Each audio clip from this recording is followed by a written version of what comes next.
নামটা বলো। নাম হচ্ছে রিয়া হালদার, এসছি আমি ভদ্রেশ্বর থেকে।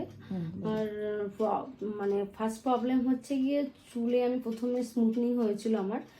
স্মুথনিং হওয়ার পর যেগুলো আমাকে বললো ইউজ করতে সবই করলাম।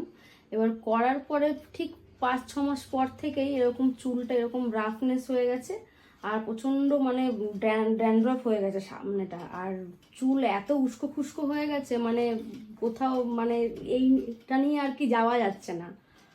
এটাই হচ্ছে মেন সমস্যা।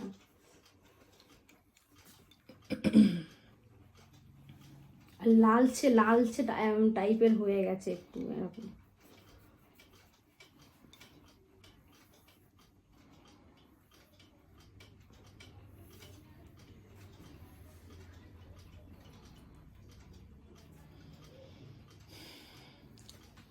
ঠিক আছে, আমি কাজটা শুরু করি, তারপরে